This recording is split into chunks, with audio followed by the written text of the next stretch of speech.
Hello, everyone. I'm Autry Benton, and I want to welcome you to our show today. I love America, and the more you find out about me, I really love America. There is no other country on the face of God's green earth I'd rather live in than America. But a hallmark to America is freedom, but freedom isn't free. It was it's by men who were fought and gave their blood, men and women, for our country.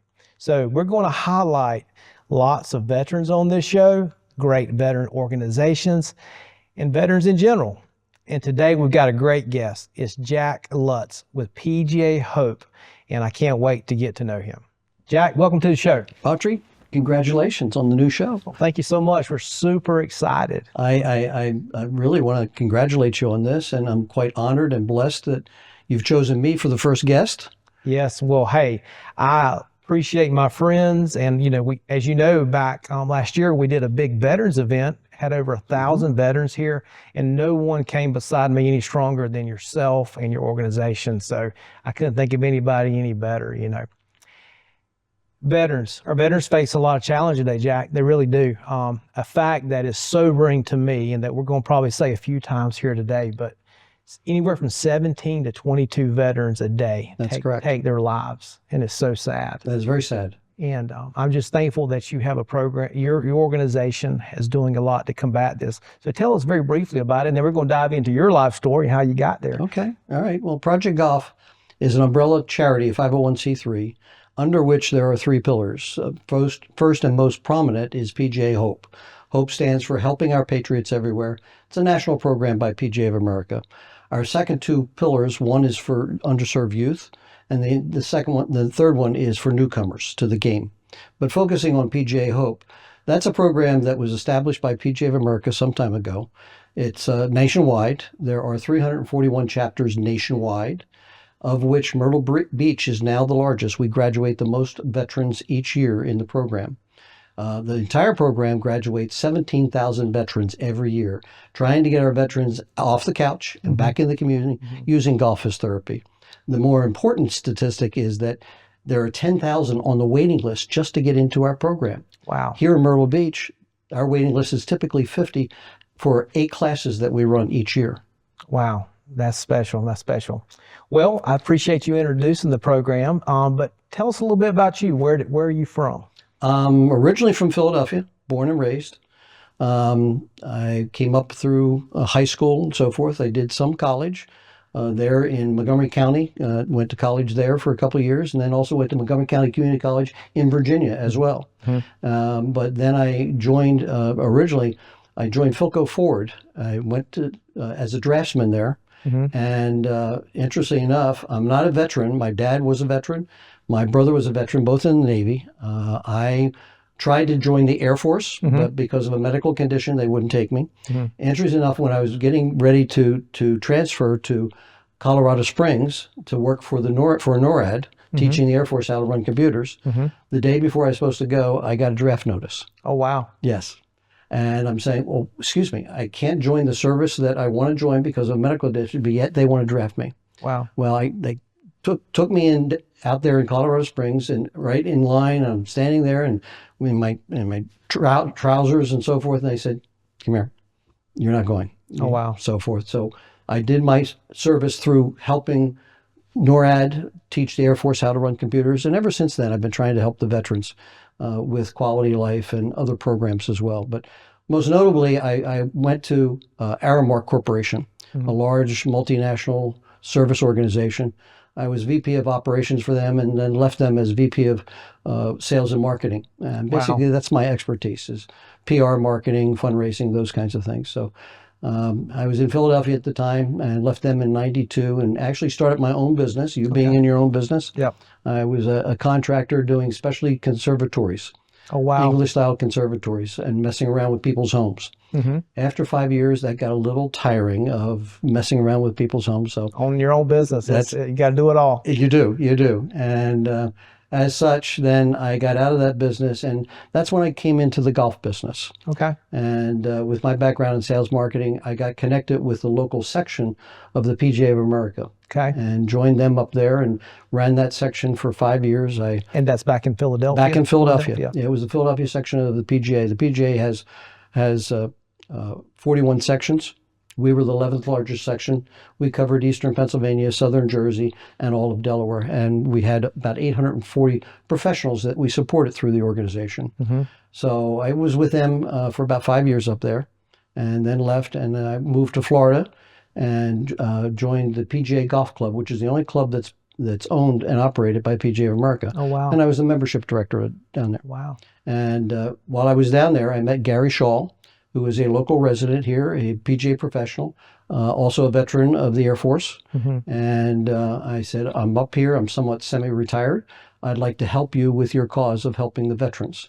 Oh, wow. So I joined Project Golf about 2.5, 3 years ago to help them with their outreach in the marketplace and help them get exposed. And that's kind of where we got connected. Mm-hmm. And I enjoy the opportunity to help the veterans, help the underserved. And that's my way of giving back to the community. Right. So kind of piecing stuff together for me. So have you always loved golf? I did. I played it in high school. Okay. And I was good. Actually, at one point in time, I thought I could become pro, and wow, part of it. You're being modest. You're probably like you're a really good golfer. I enjoy it. And even now, I'll shoot between 75 and 85. Wow. But it's a game that I really enjoy. But it's because it's the only really individual game. It's you against the course. Mm-hmm. So it's really rewarding when you go out there and you do well. Wow. So golf has always been a part of your life. It has. Yeah. Well, you just the good thing about golf, I mean, you can build good relationships there. Well, it's a lifelong sport. Yes. You can play it up until you're actually, one of our last graduates of the class was Carl. Mm-hmm. He's a 100-year-old veteran, World War II veteran. That came in the class, and he had his little walker and so forth, and he actually won a couple of our skills contests. Wow. So, and it was great to see him come out and be part of the class. Wow. So kind of piecing your life together. Certainly, you're in business, mm-hmm. successful in Philadelphia, but I love the part of your story where you said that, and certainly understand that, you couldn't serve. But Jack, the thing I know about you is I don't know anybody that loves veterans more than you do. And I appreciate it. I just want to say right now, thank you for all that you've given. And I think there's a large part of our population that, although there aren't veterans, I don't know anybody that gives back any more than people like yourself. So thank you for your service to our veterans. That. Thank you for your service, by the way. Well, I appreciate that. But you got a great organization. And then, so you got your love of America, you mm-hmm. got your love of veterans because of your families and what's going on, your business experience, your love of golf. And so that kind of tells you how you got there. So tell me the gentleman you met again that is from our area and how Gary Shaw. Gary Shaw. And tell me his affiliation to your organization. He is one of the founders of Project Golf. Okay. And Project Golf actually came out of what was called Golf Holiday back then, which actually was the organization that brought people to Myrtle Beach to enjoy golf. Mm-hmm. And at that time, they felt like, okay, we're doing all this for people outside. We need to do for people that are here in Myrtle Beach. Okay. And they started the Project Golf, and the first intent was to deal with newcomers there.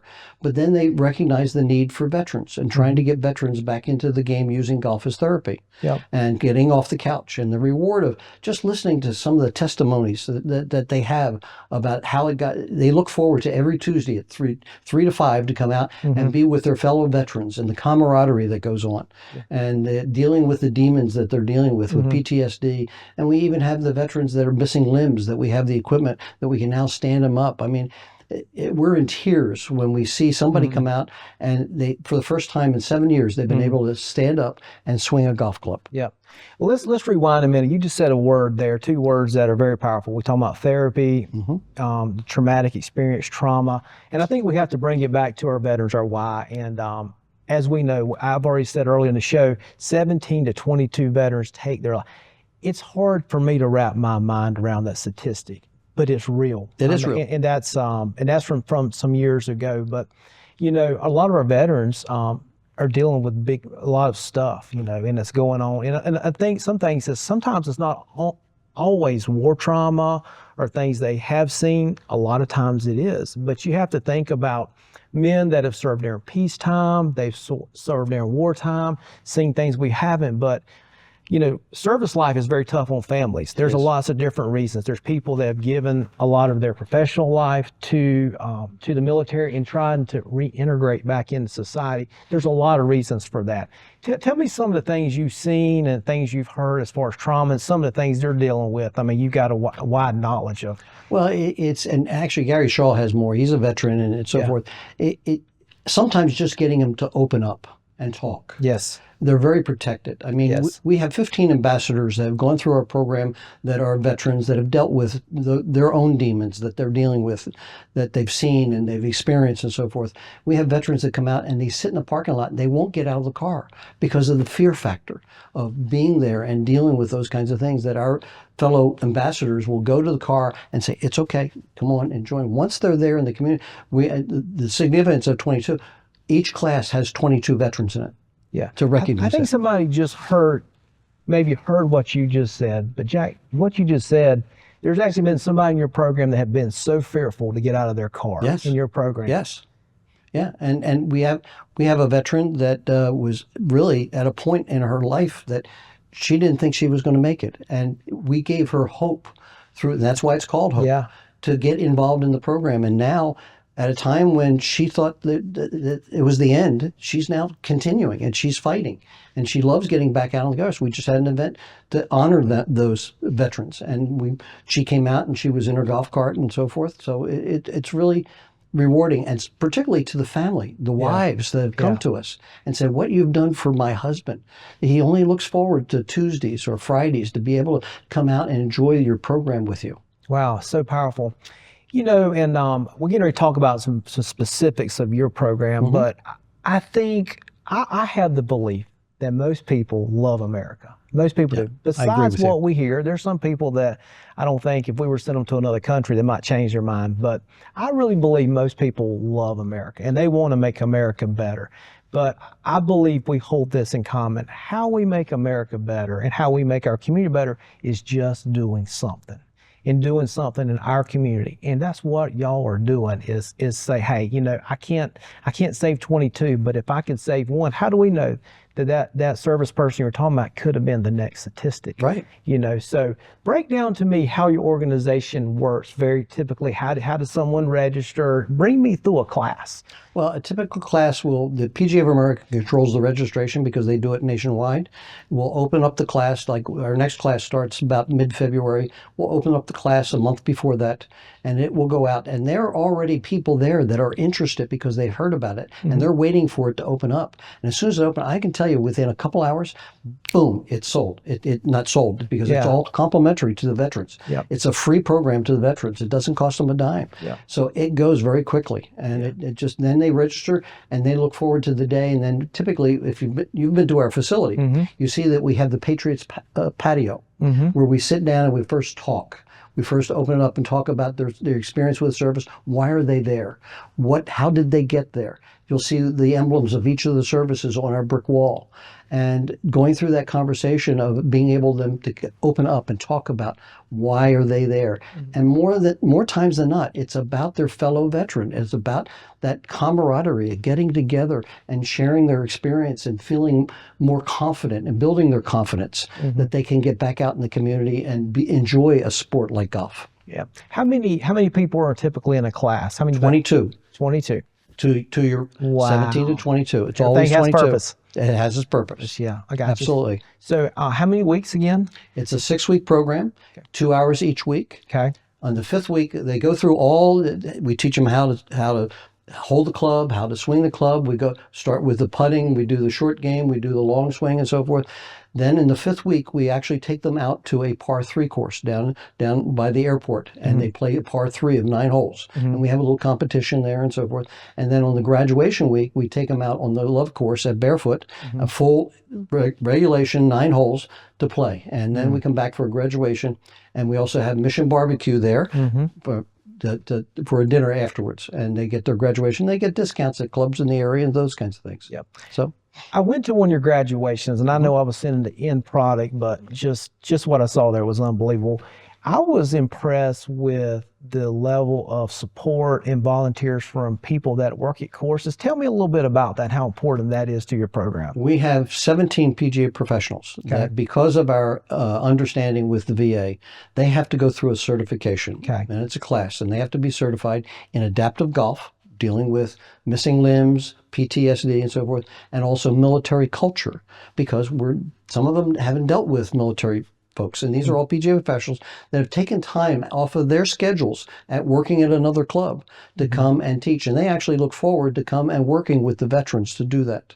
Wow. So it's a special certification to be able to teach. Wow, that's special.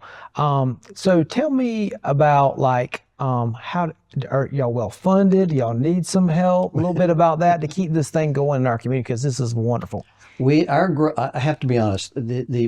It started out, anytime you start a charity like this and you're working, it's all who knows who, and it felt getting this person to support this. And so they brought me aboard 2.5 years ago to actually what I call unwrap the package, to be able to let the public know what this is about. And since we've done that, the amount of support that we've gotten, and we've grown, I would say, fourfold over the past 3 years, to a level that is really to a point now we can start to expand the programs. We can always use more support. And it's really about letting people know. I believe you build it, they will come. You let them know, they will support. Yes. And as I said, all of our ambassadors that are there coming back, they're ambassadors. They're volunteers. They want to come back. They want to help with the program. And our staff is 3 people. That's it, supporting the program. Wow, that's good. Let me ask you this. You said something about a 100-year-old veteran that came through your program. 100-year-old veteran. Give me a little bit more details about that. Carl, I believe, I don't know all the specifics, but I think he's Army. And he heard about the program, and he said, I want to come out. And I think he started playing golf when he was 65. Wow. And he loves going out there almost every day playing golf. And he came to the program, and he just loved it. And he was an inspiration to everybody who was there. The stories that he had, World War II and so forth. And he was really supportive of all the other veterans that were in the class as well. And he just graduated in November. Wow, that's so impressive. Something very interesting too, and you've hit it, but a lot of times you had veterans that are missing limbs.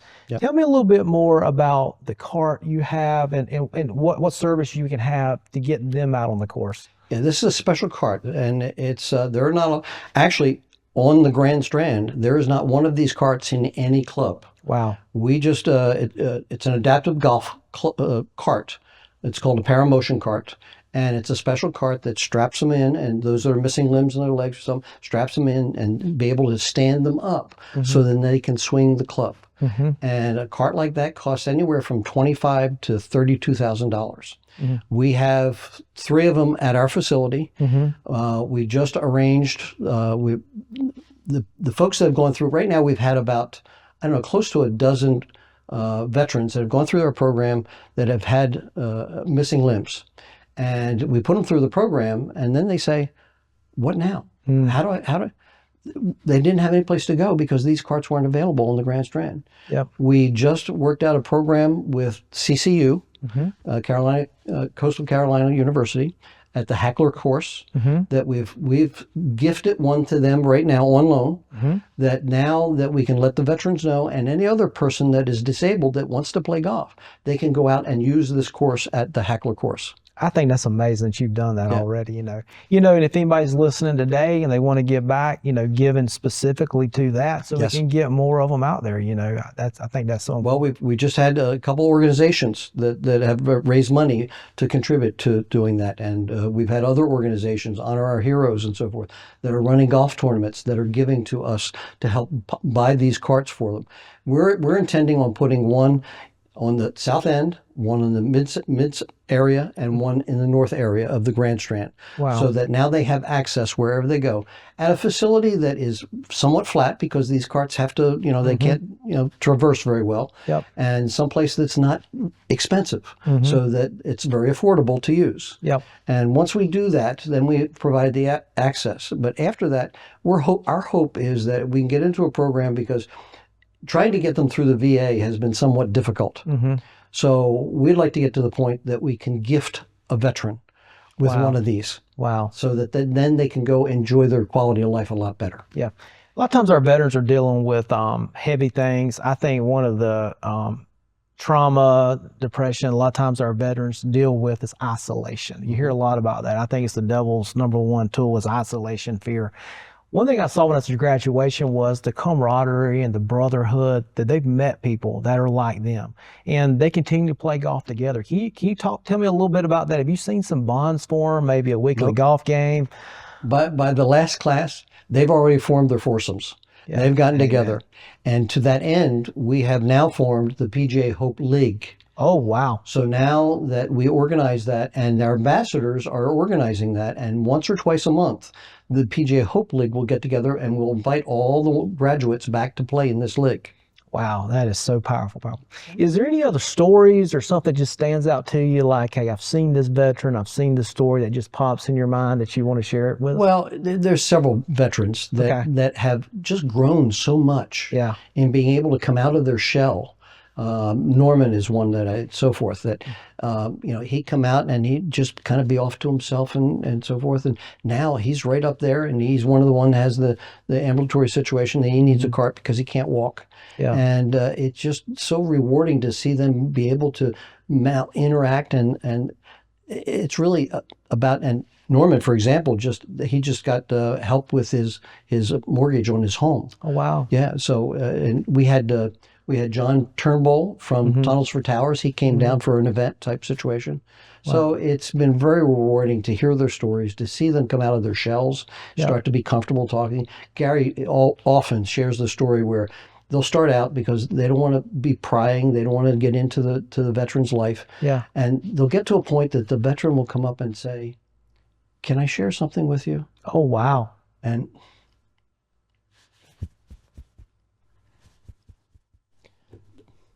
that's our why, Jack. That's our why. Yeah. That's why we do it. Yeah. To make a difference. How about some of the family members? Have you heard any feedback from spouses, family members that's making Autry, I mean, they come out and they'll watch. Yeah. And they'll share their stories with it, how rewarding it is, and they'll be thankful to us. Yeah. For, I mean, we just had unfortunately, a veteran, I think he was in the Army. His wife emailed us and called us and said that her husband had just passed away. Oh, wow. And he was a fan of golf, and he saw our PSA on TV. And as a result of that, he's given us a legacy donation for anybody that knows him, to donate to Project Golf, to help more of what we're doing for the veterans. And we hear that all the time, and it just really, you tear up listening to their stories. Oh, yeah. Absolutely. So tell us, how's the best way for our listeners to connect with y'all? If they really want to get involved, they want to donate, how can they get a hold of you? We're always looking, we also, one thing we didn't touch on is that some of these veterans come out and they don't have clubs.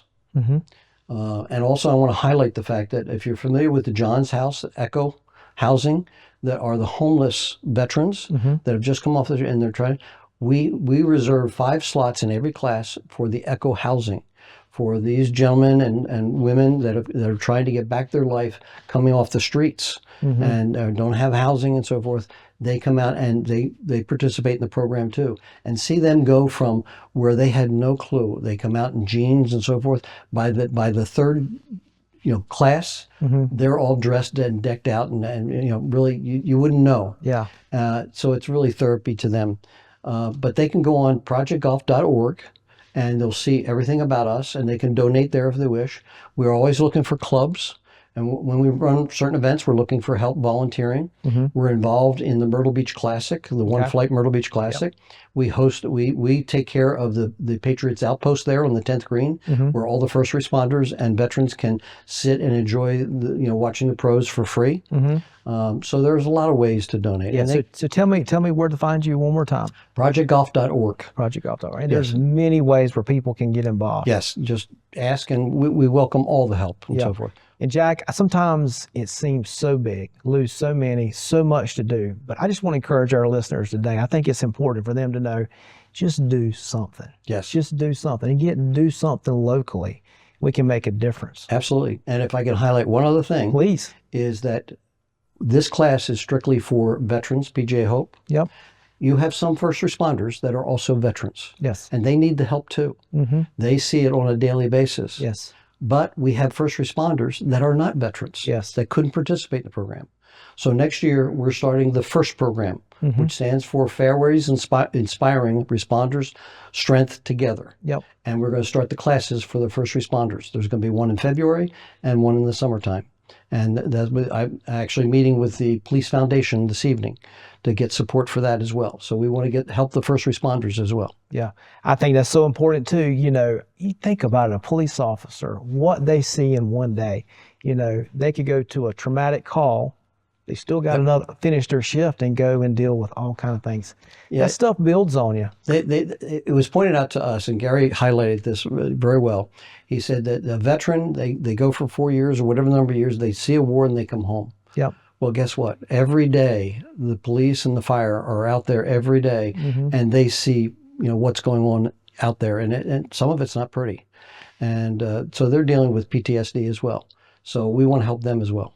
Absolutely, absolutely. This is a great program. I know we're kind of wrapping up here, but there again, we need to encourage everybody to get involved. So many ways you can get involved, right? Yes, absolutely. Several ways. I mean, if you have clubs that you're not using anymore that that are in decent shape, we gift veterans clubs when they about the third or fourth class. If they don't have their own clubs, we'll gift them clubs. If you want to volunteer someplace and we have some events going on, or if you want to donate. And we also have what's called the Circle of Champions Club, that if you donate $600 or more per year, we have a special event that's coming up on January 13th that we bring a special guest speaker. This year will be Dottie Pepper, CBS Sports, and also an LPGA 17-time winner. And she will be coming in for that special event that's complimentary to all of our Circle of Champions members. That's awesome. So as we're wrapping up today, I want to thank you, brother, for coming on and doing it. Thank you for all you do for our veterans today. Our best, listen, this is a blessing to be on here, and our best to you for your continued success in this program. Well, I appreciate that. I kind of want to wrap up today's show, kind of where we started is veterans, whether they served in peacetime, wartime, they did their part. And we need to do our parts in our area where we're at to support them, the ones that are going through so much. A lot of times I want to leave you with this. If there's somebody out there that is a veteran that's struggling, number one, reach out for help. Don't suffer alone. And I just want to encourage you, maybe you want to be a part of this program, go to PGA and sign up and go to a class. And listen, if you see a veteran in the community today, they've got that hat on, lapel pin, just simply say thank you. They don't want to thank you, but that's how we can be a better American today. Hey, join us next time. Thanks for joining us today.